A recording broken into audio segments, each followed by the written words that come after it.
Brendan is an independent reporter. He travels around the country capturing original videos at rallies, at protests, breaking news, and more in the U.S. Brendan, Um, video camera going for a it, video. yeah, I apologize. I'm trying to get the camera set here. It looks like the audio is working fine, just not the video here. Well, Brendan, don't worry about the camera. So tell us, just give us a sense of like where you were and when during the on Wednesday. Yeah, so I had been there pretty much throughout the day. I started early in the day covering over at the Ellipse where Trump had been holding that rally, and I just continued through and followed as they then walked along Constitution Avenue, made their way over towards the Capitol, and then and then obviously everything that went on there, I just continued covering throughout the afternoon. All right, Brendan. So just give us like a little bit of TikTok. So Donald Trump is on the stage. He leaves the stage. What happens then? Is it immediately people start to march to the Capitol? Yeah, I mean, it was pretty quickly after, pretty much once he had said, we're going to walk down to the Capitol. There were some people that got started right then and there, others that waited till he had finished and then walked over there. So, I got there just about 1 o'clock, and already things were um, getting very, very tense there and heated just right off the bat. Did you have a sense as you were walking over with these other folks that they like what their plan was? Did they have a sense what their plan was? Yeah, that was one thing that shocked me a lot is that it didn't seem like it was as organized as some of the previous protests had been there in DC. At other times, when they had organizations coming there and saying, we're going to meet at Freedom Plaza or we're going to meet at the National Mall, they had a stage already set up. They had speakers in mind that were already planned ahead. And in this case, they pretty much just arrived at the Capitol building and everybody was just there. And it was kind of just like a free for all when they first arrived.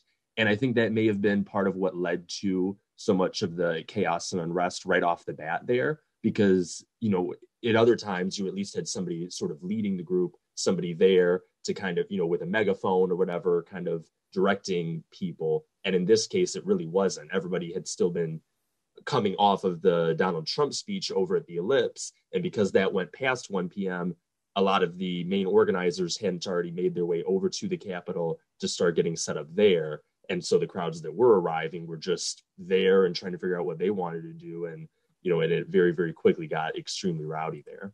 Wow. So there was just basically a vacuum, and it was filled by those people who wanted to get aggressive. And so then, all right, tell us what happened then. I mean, people start to. What did you see?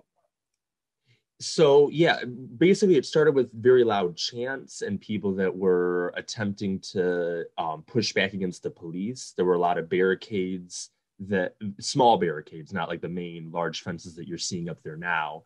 Those got very quickly pushed to the side. There were a few that police tried to hold back and like keep in place. People pushed back against those. People very quickly then pepper spray and mace were deployed, and uh, and it just started to be these clashes between the Trump supporters and the police. A lot of people would gather into groups to try to just physically push against the police, use just like sheer manpower to try to push back against them. In a few cases, that did actually work, and they were able to push what had been a barricade further out, closer to the building. And eventually, the police had to retreat all the way back to the building. As that went on for about an hour, shortly after 2 p.m., they pushed them back all the way to the building itself. And then, as everybody knows now, we're able to break inside and continue through there. Was there were there protesters who were saying, "Hey, stop! What are you guys doing?" Like, was there some type of dissension about what was going on, or was everybody, just all in on this? It did seem like there was a little bit of confusion there. People that weren't, definitely people that didn't want there to be violence and were not happy seeing the direct clashes with police. There were a lot of people there that seemed to try to reason with police and try to talk with them and basically say, stand down. We don't want to hurt you, but we need you to move aside. I did see a lot of that. So people that weren't calling for direct violence against the police, but basically said, we're still not going to accept having them here blocking us. And, and so they tried to do that in order to just minimize physical harm. That being said, there was still a lot of physical harm and a lot of that went on. It really seemed like there was just like a hodgepodge of mentalities and people there, because I saw just your average everyday Trump rally goers that, I could certainly never see them throwing a Molotov cocktail or anything like that. And then also people that were taking baseball bats right to the police riot shields, and people that were just actively right there on the front line. So it was a really wide variety in that crowd. But to be clear, the variety was how much violence should we use in this process? I mean, what people don't seem to understand is that, like, when there are protests, and there are protests in Congress, it happens all the time, but people literally like orderly walk through, they go through the metal detectors, they walk in, they quietly go to where they're going, and then they protest. Like, that's the way they did it when they occupied Nancy Pelosi's office or these other things. Like, the protests are there. They are demonstrations, and that is, civil disobedience, and then they're taken away. Sometimes they're arrested. They're going in there regardless. Yeah, and that was something that was very different from pretty much every other, Capitol protest that you can think of, is that really it was fully breached, that ultimately anybody could have walked in with anything. We were in a sense lucky that there wasn't significantly more that went on in terms of damage to the building, because people had free run of the place, free ability to go in and out there, and and essentially do whatever they wanted there. I do believe that there were some so far back in the crowd, because the crowd outside was tens of thousands. Some in the far back probably weren't even aware, as the Capitol was being breached, that that's what was happening, because it was just such a large crowd. But certainly anybody near the front that could hear the cheers and see the crowds surging forward would have been able to see. And and a lot of people chose to hold back, but kind of support from the outside, other people actively pushing forward inside, and then still others at the very front lines that were actively pushing back against the police and trying to, actually allow for the security to go down on the Capitol. I think I just got the video working, by the way. Oh, there you go. So, Brendan, all right. So let me ask you this: Were you afraid? Were you frightened in any way?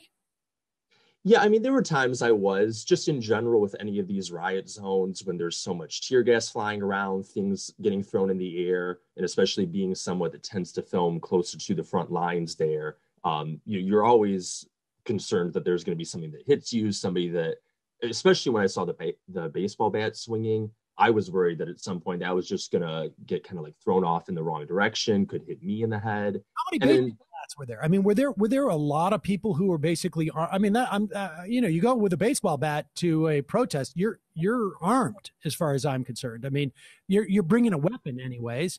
I have not been. I've been to a lot of protests. I've been to a lot of anti-war protests, BLM protests. You don't see generally people coming with baseball bats in the middle of the day, anyways. Like, how many people were there with baseball bats, or what other weapons did you see? Probably about a dozen that I could see with the baseball bats, although there could have been more in other parts of the crowd just because it was so large and hard to get a grasp on it all. I saw that, a lot of pepper spray and mace. People had those on them, a few tasers as well. And I'm sorry, what? The people who are basically clamoring they had the tasers, they had the pepper spray. Yes, yeah, a lot of the Trump supporters, that crowd had those indeed, yeah. Wow. And so how far into the building did you follow these people, or could you get in? Yeah, so they had stormed on that west side, and I basically just saw the beginning parts there in the hallway, that initial corridor that goes along that side of the building. I didn't go following people into some of the offices, because they were basically trying to find individual legislators' offices, in particular Nancy Pelosi and Chuck Schumer. And so, yeah, they went on kind of searching for that. I didn't follow there, although I did follow to see them in the Capitol Rotunda as well as just some of the corridors, some of the hallways, and then eventually just kind of monitoring over by the doors to see what was happening, because there were hundreds of people storming inside the building. But I wondered, like, were police still trying to actively prevent more from coming in? Were they just letting people in? And what I saw was kind of a mix, that they were initially trying to stop people from coming in, and they really were trying to barricade those doors shut. But just the sheer amount of the crowd, and then especially once you had Trump supporters already inside, that then allowed people to come from both sides, from the outside and from the inside, to where these doors were blocked by the police. At that point, the police just got overwhelmed and moved aside and just let people come in. How did you know that they were looking for Nancy Pelosi's office and Chuck Schumer's office?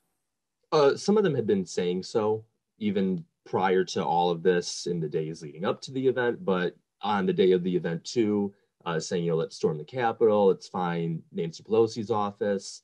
They didn't really state what they wanted to do. I didn't in particular hear anybody saying they were trying to find her specifically, but they were looking for her office.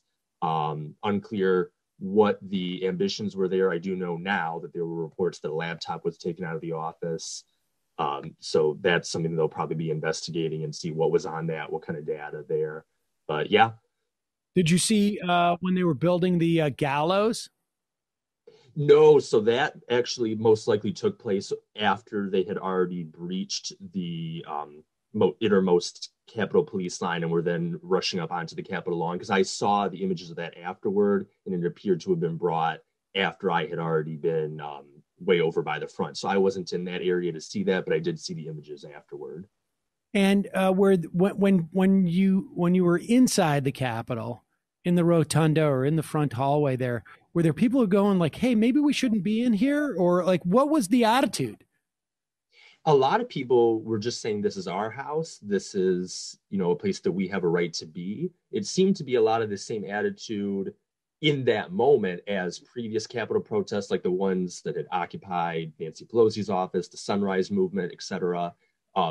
It was that same kind of attitude of, this is our house, so we have a right to be here, except that it was so many more people, and they basically had free run of the place, and there was really no... Like with the Sunrise Movement occupation of Nancy Pelosi, like I say, they went through the metal detectors, walked quietly up to the office, and they sat down being prepared to be taken out by police. I mean, that's what you do for a protest. Like, you show, like, I'm willing to, this is what civil disobedience is. I'm basically willing to subject myself to the authority of the state as a way of showing the hypocrisy of the state or whatever. This seems to me to be very different. What are we just have about a minute left? Was there anything else that struck you that was particular, something we haven't talked about yet? I just thought it was fascinating how quickly the police were overwhelmed, how they really didn't seem to have any cohesive plan in place once people were there inside the building. Because I was very concerned once I saw people storming into the building that you were going to end up with a situation where they're going to be live rounds fired off inside the building, which did end up happening in some parts of the Capitol, as we now know. Thankfully, not against more people, because it could have been very, very bad. But even just like tear gassing inside the building, I had concerns that you were going to be seeing the halls of Congress filled with tear gas. And so I don't know if that is part of why they stood down against trying to fight back against people inside the building, if it was just an attempt to minimize damage to the building, because it was a very, unruly crowd moving through there at many times. And all that, it was just so fascinating to see that unfold, given everything that's happened in the past year and just the way that police have responded in other instances. I was shocked that a building that most people would have assumed was one of the most secure in all of Washington, D.C., was actually remarkably not so. And this really went on. I am surprised there weren't more injuries or deaths from it. And I hate to say that, but just given how volatile the whole situation was, and the anger and all that in the air, is a very, very unique situation. And well, for somebody who'd been to so many protests, to see that a little amount of police presence is pretty shocking. Brendan Gutenschwager, thanks so much for your time today. I really appreciate it. Thank you for having me. I appreciate it. Thank you. All right, folks. Well, that does it for us today. We will be back tomorrow. Obviously, big day. They're going to impeach the president again. And if there's ever been a president that maybe deserved 2 impeachments, Donald Trump. probably. always liking to be a superlative.